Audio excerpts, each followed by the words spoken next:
Siyempre, pag ganun, i-deadma ko na lang. Pero deep inside, gusto ko nang mag-teleport papunta sa Pluto. Alam nyo, kahit matanda na din ako, matagal na akong graduate, madalas ko pa rin mapanaginipan na nasa school pa ako.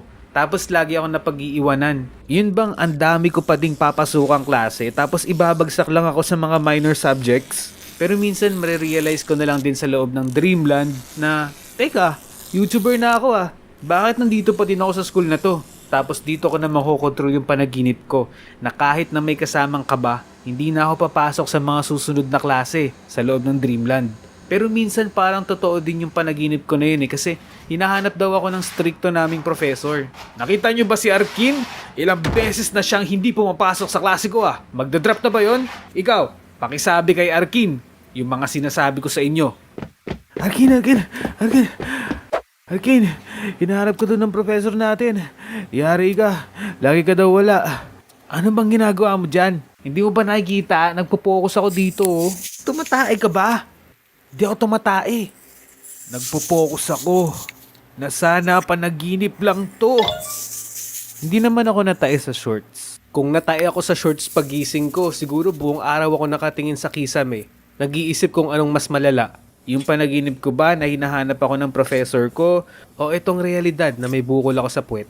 Tapos naisip ko din na what if natae nga ako sa shorts? Paano ko kaya to sasabihin kay Lola? La, may sasabihin sana ako. Pero wag kang magagalit ah. Ano na naman? May ginawa ka na naman bang kalokohan? Eh kasi la, natae ako sa shorts. Ano ka ba naman, apo? Ako patuloy ang sisisihin yan. Alam mo, hindi kita tinuruan na tumae sa shorts. Sorry na la, hindi ko sinasadya. Alam mo, Arkin, kung nagkakalat ka ng ganyan, kailangan mo na siguro magsuot ng diaper. Diaper? Hindi nga ako nagbibrip. Meron din akong mga panaginip na kung minsan parang hindi ako makagalaw or makatakbo ng maayos. Yun bang parang may humahabol sa'yo na kalaban o halimaw tapos yung takbo mo sobrang bagal. Para kang slow mo. Kahit anong pilit mo, kahit anong lakas mo, kahit anong laban mo, naka 240 FPS slow mo pa rin yung settings ng utak mo. Ano ba to? Bakit hindi ako makagalaw? Samantalang kaka-gym ko lang kahapon. Nag-treadmill pa ako ng 8 hours tapos pagdating ko sa panaginip ko, napakabagal ko.